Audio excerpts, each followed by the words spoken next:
ಸಾಂಸ್ಕೃತಿಕ ರಾಜಧಾನಿ ಮೈಸೂರಿನಲ್ಲಿ ಪುಂಡರ ಹಾವಳಿ ಹೆಚ್ಚಾಗಿದೆ.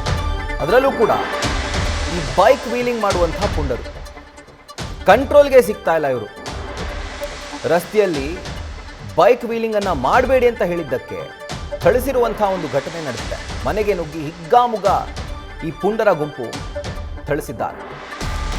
ಮೈಸೂರಿನ ಹುಣಸೂರು ತಾಲೂಕಿನ ಕಿರಿಜಾಜಿ ಗ್ರಾಮದಲ್ಲಿ ನಡೆದಿರುವಂತಹ ಘಟನೆ ಇದು. ನೋಡಿ, ವೀಲಿಂಗ್ ಮಾಡಬೇಡಿ ಅಂತ ಹೇಳಿದ್ದಷ್ಟೇ,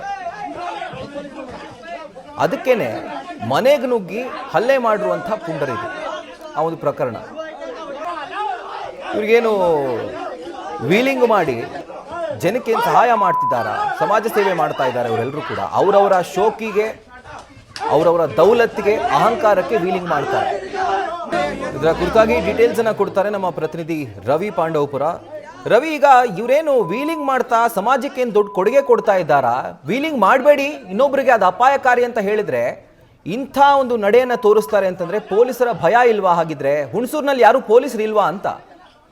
ರಾಹುಲ್, ಖಂಡಿತವಾಗ್ಲೂ ವೀಲಿಂಗ್ ಅನ್ನ ಮಾಡಬೇಡಿ ಅಂತ ಹೇಳಿ ಬುದ್ಧಿವಾದವನ್ನ ಹೇಳಿದ್ದಕ್ಕೆ ಕುಪಿತಗೊಂಡಂತಹ ಗುಂಪು ಮನೆಗೆ ನುಗ್ಗಿ ಹಲ್ಲೆಯನ್ನ ನಡೆಸಿರುವಂತಹ ಘಟನೆ ಮೈಸೂರು ಜಿಲ್ಲೆ ಹುಣಸೂರು ತಾಲೂಕು ಕಿರಿಜಾಜಿ ಗ್ರಾಮದಲ್ಲಿ ನಡೆದಿದೆ. ಹಲ್ಲೆ ನಡೆಸಿರುವಂತಹ ದೃಶ್ಯ ಸದ್ಯ ಸಿಸಿ ಕ್ಯಾಮರಾದ ಮೊಬೈಲ್ ನಲ್ಲಿ ಸೆರೆಯಾಗಿದ್ದು, ಈ ಸಂಬಂಧ ಹುಣಸೂರು ಟೌನ್ ಪೊಲೀಸರು ಸ್ಥಳಕ್ಕೆ ಭೇಟಿಯನ್ನು ನೀಡಿ ಪರಿಶೀಲನೆ ನಡೆಸಿದ್ದಾರೆ. ಇನ್ನು ಮನೆಗೆ ನುಗ್ಗಿರುವಂತಹ 12 ಮಂದಿ ಪುಂಡರು ಹಲ್ಲೆಯನ್ನ ನಡೆಸಿದ್ದಾರೆ.